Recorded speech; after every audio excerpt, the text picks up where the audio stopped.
You know, after 40 years on this bench, I thought I had seen every kind of pain, every type of hardship that could walk through my courtroom doors. But on that cold Tuesday morning in March, a woman walked in carrying a burden so heavy, so unimaginably cruel, that it broke something inside me. What she told me about where she had been just 24 hours earlier, what had happened to her in the moment she should have been grieving. I still get tears in my eyes thinking about it. And when I heard the full story, when I understood what the universe had done to this poor soul, I had to make a decision that went beyond the law. Let me tell you exactly what happened that day. Because this is a story about compassion, about humanity, and about what we owe each other when life delivers its cruelest blows. But before I tell you this whole story, do me a favor. Hit that subscribe button and drop a comment telling me where you're watching from. Because what I'm about to share with you is something that needs to be heard. Trust me, you won't want to miss a single word of this. I've been a municipal court judge in Providence, Rhode Island since 1985. That's 40 years of seeing people on their worst days. 40 years of listening to stories that would break your heart or make you believe in the goodness of humanity all over again. Every morning I wake up at 5:30. I make my coffee strong and black, no sugar, just the way my father taught me when I was a girl. My father came to this country from Italy with nothing but $8 in his pocket and a dream that his children would have opportunities he never had. He worked construction his entire life, and he taught me something I've never forgotten. He said, when you have power over people, that's when your character is tested. Use it wisely. Use it with mercy. I get to the courthouse every morning at 8:15 sharp. My clerk, Christina, has been with me for 23 years, and she knows my routine better than I do. She has my case files organized on my desk. She knows I need those first few minutes with my coffee to center myself before I put on the robe. And she can read my mood just by the way I walk through the door. That Tuesday morning, March 14th, I remember walking in and feeling the cold seeping into my bones. It was one of those bitter New England mornings where the wind comes off the water and cuts right through you. Christina looked up when I came in and said, "Good morning." She had that look on her face, the one she gets when she knows we have some tough cases ahead. I asked her what we had on the docket, and she handed me the files. Traffic violations mostly, a few parking disputes, nothing that seemed out of the ordinary. But she said something to me that I remember clearly. She said, "Judge, there's one case this morning. The woman just lost her husband. Yesterday was the funeral. I looked at her and felt my chest tighten. I asked what she was cited for, and Christina told me it was a parking violation. I remember thinking to myself, this woman buried her husband yesterday, and today she has to come to court for a parking ticket. I sat down at my desk and went through the files. I saw her name, Sarah Mitchell, and I read the citation. It was issued the day after her husband's funeral, the day after. I felt anger rising in me, not at her, but at the cosmic cruelty of it all, at the timing, at the fact that in her darkest hour, she had to worry about a parking ticket and a court appearance. I made a note on her file. I wanted to hear her story directly. I wanted to look into her eyes and let her know that the law has room for compassion, that justice isn't just about rules. It's about understanding the human being standing before you. At 9, I walked into my courtroom. It's not a large room, not like you see on television with the soaring ceilings and marble columns. It's modest, functional, with rows of wooden benches where people wait for their cases to be called. The American flag stands to my right and the state flag to my left. I've presided over thousands of cases in this room.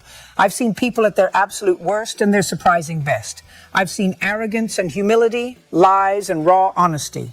And I've learned that every single person who walks through that door has a story. And that story matters. I looked out at the gallery that morning and saw maybe 20 people waiting. Some looked nervous, some looked annoyed, some looked resigned to their fate. My eyes moved across the faces until they landed on a woman sitting in the third row. She was alone. She wore a simple black dress and a cardigan that looked like it had been pulled on without much thought. Her hands were folded in her lap, and even from my bench, I could see she was trembling slightly.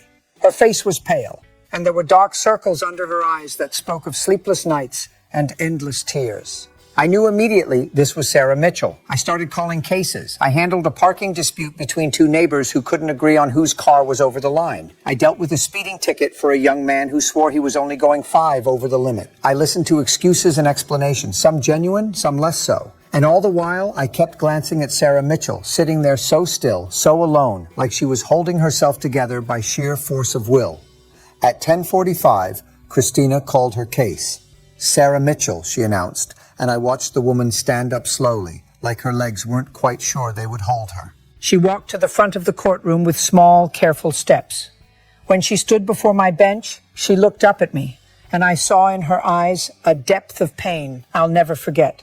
These weren't the eyes of someone worried about a fine.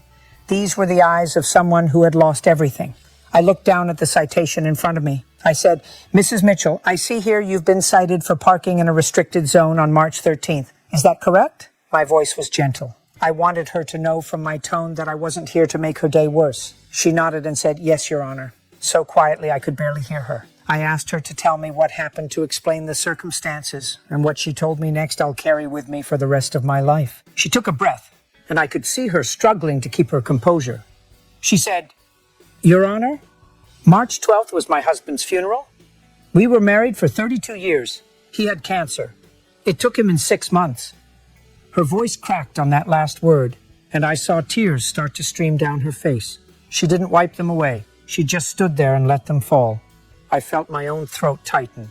I've heard thousands of stories in this courtroom, but there's something about a widow's grief that cuts through every defense you build up as a judge, she continued, and I could hear the effort it took for her to speak. The funeral was at St. Mary's Church. My son drove in from Boston. My daughter came from Connecticut with her 2 children. We buried Michael at Swan Point Cemetery, the place where we used to walk on Sunday afternoons when things were good, when he was healthy. She stopped and closed her eyes, and I gave her time. I didn't rush her. In my courtroom, people get the time they need to tell their truth. After the burial, she went on, everyone came back to our house, my house. I can't call it our house anymore, can I? She looked at me with such lost confusion that I felt my heart break a little.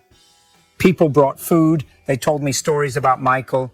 They meant well, but all I wanted was for everyone to leave so I could be alone with my grief. By evening, everyone was gone. My children wanted to stay, but I sent them home. I told them I needed to be alone. I leaned forward, listening to every word. I said, "Mrs. Mitchell, I'm so sorry for your loss. Please take your time." She nodded and wiped her eyes with a tissue she pulled from her purse. That night, she said, I couldn't sleep. I couldn't be in our bedroom. Everything there reminded me of him. His reading glasses on the nightstand, his robe hanging on the back of the door. I couldn't breathe in there. So at 2 in the morning, I got in my car and I just drove. I understood that immediately. I've been married for 48 years. I can't imagine losing my spouse. I can't imagine that kind of emptiness. I nodded for her to continue. I drove to the places we used to go together, she said. I drove past the restaurant where he proposed to me 40 years ago. I drove past the hospital where both our children were born. I drove past the park where we used to take them when they were little. And then I drove to the cemetery. She paused and took a shaky breath. I parked outside the gates. They were closed, of course. It was 3 in the morning, but I could see where we had buried him just hours before. I could see the fresh earth. And I sat in my car and I talked to him. I told him I didn't know how to do this without him. I told him I was scared. I told him I was sorry for every argument we ever had. For every time I was impatient or unkind, I told him I loved him. The courtroom was absolutely silent. I could hear the clock on the wall ticking. I could hear someone in the back row sniffle quietly. I don't know how long I sat there, Mrs. Mitchell said. Maybe an hour, maybe 2. I lost track of time. When I finally looked up, the sun was starting to rise, and that's when I saw the parking enforcement officer writing me a ticket. I was parked in what I guess is a restricted zone right outside the cemetery gates. I got out of my car and I tried to explain. I told him I had just buried my husband. I told him I wasn't thinking clearly, but he said he had to write the ticket. He said he was sorry, but rules are rules. I felt something hot surge through my chest. Anger, pure and simple. Not at Mrs. Mitchell, at a system that could be so cruel, so inflexible in the face of human suffering. I looked down at the citation again. The parking enforcement officer's signature was there. The timestamp showed 5:37 in the morning on March 13th, less than 12 hours after she had buried her husband. I looked back up at Mrs. Mitchell and I said, "Ma'am, let me make sure I understand this correctly. You buried your husband on March 12th. That night, overcome with grief, you drove to the cemetery in the early morning hours to be near him. And while you were sitting in your car grieving, trying to find a way to go on, you were given a parking ticket." She nodded. "Yes, Your Honor," she whispered. "And the fine is $75, which I know isn't a lot of money. But right now, with the funeral expenses and the medical bills we're still paying, It feels like a mountain. I sat back in my chair and I had to take a moment. I've presided over thousands of cases. I've seen people try to manipulate the system, lie their way out of tickets, make up elaborate excuses for why the rules shouldn't apply to them. But I've also seen genuine hardship. I've seen people struggling against circumstances that would break most of us. And I've learned that my job isn't just to enforce the law mechanically. My job is to administer justice with wisdom and mercy. Now, let me pause here for just a second. I need to ask you something. Have you ever experienced a loss so profound that you couldn't think straight? Have you ever been in that place where grief takes over and you just need to be close to the person you lost? Leave me a comment because I actually read them. And if you're feeling this story, if it's touching you the way it touched me, hit that like button for me. I looked at Mrs. Mitchell standing there so small and fragile before my bench. I thought about my own father's funeral 20 years ago. I remembered standing at his grave after everyone had left, not wanting to walk away because walking away meant accepting he was really gone. I remembered my spouse finding me there hours later, just standing in the cold, unable to move. I understood exactly what this woman had been going through. I made my decision in that moment. I picked up my gavel, but I didn't strike it yet. I said, "Mrs. Mitchell, I want you to listen to me very carefully. You did nothing wrong. Nothing. You were a grieving widow seeking comfort in the only way you knew how. You were trying to feel close to your husband one more time. That is not a crime. That is not something that deserves punishment. That is human. That is what love looks like when it has nowhere else to go." I saw her eyes widen slightly. I saw hope flicker there for the first time since she'd walked into my courtroom. I continued, "This citation is dismissed. You owe nothing. Not 75, not 75, not one single penny. You've paid enough. You've suffered enough. This court will not add to your burden." I brought the gavel down with a sharp crack that echoed through the silent courtroom. Mrs. Mitchell stood there, and for a moment I wasn't sure she had understood me. Then I saw her shoulders begin to shake. The tears that had been falling quietly became sobs, deep, wrenching sobs that came from the very center of her grief, but I could see they were different now. They weren't just tears of sadness. They were tears of relief, of gratitude, of feeling seen and understood in a moment when she probably felt completely alone in the world. Christina immediately stepped forward with a box of tissues. Mrs. Mitchell took several and pressed them to her face. I waited. I've learned over the years that sometimes people need a moment to let it all out, especially in a place where they thought they'd find more judgment and punishment. When she finally looked up at me, she said something I'll never forget. She said, "Thank you, Your Honor. Thank you for understanding. Thank you for seeing me as a person and not just a case number." I nodded to her and I said, "Mrs. Mitchell, you are not a case number. You are a woman who loved her husband for 32 years and lost him too soon. You are a mother and a grandmother doing her best to hold it together when everything is falling apart. That's who you are." I paused to make sure she was listening. "And I want you to know something else. Your husband would be very proud of you for coming here today, for facing this when I'm sure all you wanted to do was stay in bed and hide from the world. That takes courage. You honor his memory with that courage." She smiled through her tears, a small broken smile that somehow held a glimmer of light. "He always said I was stronger than I knew," she whispered. I smiled back at her. "He was right," I said. "Now you go home. You take care of yourself. You lean on your children and your grandchildren. And you take all the time you need to grieve and heal. This court case is over." She thanked me again 3 or 4 times, and then she turned and walked back down the aisle. I watched her go, and I saw several people in the gallery reach out to touch her shoulder or hand as she passed. Small gestures of comfort from strangers who had witnessed something real and human in a courtroom. After she left, I sat there for a moment before calling the next case. I thought about the parking enforcement officer who had written that ticket. I understood he was doing his job. I understood that rules exist for a reason. But I also understood that rules without compassion become tyranny. Laws without mercy become oppression. My father taught me that. He said, "The letter of the law is important, but the spirit of the law is what matters." The spirit is about fairness, about decency, about recognizing that we're all human and we all stumble and fall sometimes. About 3 weeks later, I was in my chambers going through some paperwork when Christina came in with an envelope. She said, "Judge, this came for you." I looked at the return address and saw it was from Sarah Mitchell. I opened it carefully and pulled out a handwritten letter on simple stationery. The handwriting was shaky but legible. I want to read you part of what she wrote because it meant more to me than almost anything I've received in my career. She wrote, "Dear Judge Judy, I hope you don't mind me writing to you. I wanted you to know what your kindness meant to me. The morning I came to your courtroom, I honestly didn't know if I could go on. I was drowning in grief and overwhelmed by all the things I suddenly had to handle alone. When that officer gave me the parking ticket while I sat at my husband's grave, it felt like the universe was telling me it didn't care about my pain, that I still had to follow all the rules, even though my world had ended. I went to court that day expecting more of the same, more cold bureaucracy, more being treated like a number. But you saw me. You really saw me. You understood. And when you dismissed that ticket, it wasn't really about the $75. It was about someone in a position of authority telling me I wasn't crazy, I wasn't wrong, my grief mattered. You gave me permission to be human in my darkest hour. I will never forget that. I had to stop reading for a moment. I took off my glasses and wiped my eyes. I'm not ashamed to tell you I cried reading that letter. After 40 years on the bench, you'd think I'd have thicker skin, but I don't. I don't ever want thicker skin if it means I stopped feeling the weight and the gift of this work. About 6 months after I dismissed Mrs. Mitchell's ticket, I was at the grocery store on a Saturday morning doing the shopping. I was in the produce section trying to figure out which avocados were ripe when I heard someone say, "Judge Judy." I turned around and saw Sarah Mitchell standing there with her shopping cart. She looked different than she had in my courtroom. She still had sadness in her eyes, that kind of sadness that never fully leaves after you lose someone you love. But she also looked lighter somehow, like she'd found a way to carry the weight. I smiled and said hello. She came over and took my hand.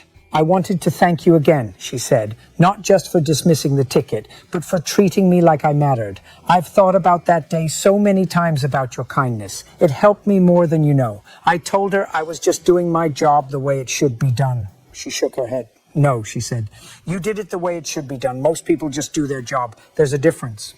We talked for a few minutes there in the produce section. She told me her daughter had just had another baby, her third grandchild. She told me she'd gone back to work part-time as a librarian. She told me she'd started volunteering at a grief support group, helping other people who were walking the path she'd walked. "I figured if I could help someone else the way you helped me," she said, "maybe some good could come from all this pain." I felt my eyes get misty right there next to the avocados. This woman who had stood in my courtroom 6 months earlier, barely able to speak through her tears, was now using her pain to help others. That's the resilience of the human spirit. That's what we're capable of when we're treated with dignity and compassion instead of coldness and bureaucracy. Before we parted ways, she said something I'll never forget. She said, "Judge, you gave me back my faith that day. Faith that the world isn't all cruel. Faith that there are still people who care. Faith that I could get through this. Thank you for that gift." I hugged her right there in the store, something I rarely do, but it felt like the right thing in that moment. When we stepped back, we were both crying a little, and I didn't care who saw. Look, I need to ask you for a favor. If this story is resonating with you, if you're seeing the importance of compassion in our legal system, I need you to share this. Send it to someone who works in law enforcement or the courts. Send it to someone who's going through grief. Send it to someone who needs to be reminded that there are still good people trying to do the right thing. Hit that subscribe button so you don't miss the other stories I'm going to share. And leave me a comment telling me what you think. Do you think I did the right thing? Would you have done the same? About a year after dismissing the ticket, I was honored by the Bar Association for my years of service. It was a nice ceremony, a lot of kind words, a plaque from my office. At the reception afterward, a woman approached me, who I didn't recognize at first. Then I realized it was Sarah Mitchell. She was wearing a beautiful blue dress, and she had color in her cheeks. She looked like a person who had found her way back to life. She told me she'd read about the ceremony in the paper and wanted to come thank me in person one more time. But she also wanted to tell me something.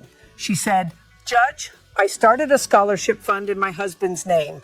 It's for people who are facing financial hardship due to medical bills or funeral expenses. We raised enough money to give out 3 scholarships this year to help people pay their bills and get back on their feet. And I want you to know the inspiration for that fund was you. The kindness you showed me, I wanted to pass it on. And I wanted to multiply it. I was speechless. This woman had taken the compassion I'd shown her and turned it into something that would help countless other people. She'd taken her pain and transformed it into purpose. She'd taken the mercy she received and magnified it. That's the power of compassion. It doesn't just help the immediate recipient. It creates a ripple effect that extends far beyond what we can see or measure. I hugged her again, and I told her how proud I was of her, how her husband would be proud, how she was honoring his memory in the most beautiful way. She smiled and said, "I learned from the best. I don't think I'm the best. Not by a long shot, but I'm grateful that something I did on one random Tuesday morning ended up creating something so meaningful that Scholarship Fund is still operating today, 5 years later. It's helped dozens of families who are drowning in medical debt or funeral costs. It's kept people in their homes. It's allowed parents to keep feeding their children. It's prevented financial catastrophe for people who were hanging on by a thread. And it all started because I chose compassion over bureaucracy in my courtroom one morning. That's what I mean when I say our small choices matter." Whether you're a judge or a teacher, a police officer or a parent, a boss or a friend, you have power in people's lives. You have the ability to make their day better or worse, to see them or ignore them, to show compassion or withhold it. Choose carefully, choose wisely, choose with your heart as well as your head, because those choices ripple out in ways you'll never fully see. They shape lives, they change trajectories, they teach lessons, they create the world we all have to live in. If this story meant something to you, if you believe in justice tempered with mercy like I do me a favor, hit that like button and subscribe to this channel. Share this video with someone who needs to hear this message. And check out the next video on your screen. I've got another incredible story from my courtroom that you won't believe. I've been on this bench for 40 years because I believe something simple. We're all equal before the law. Every single one of us, rich or poor, powerful or powerless. And that law should be applied with wisdom, with discretion, and with compassion. Because we're not just enforcing rules, we're serving justice. And justice without mercy isn't really justice at all. It's just punishment. And punishment alone has never healed anyone or made the world better. Thank you for listening to my story. God bless you. Take care of each other. Show kindness whenever you can.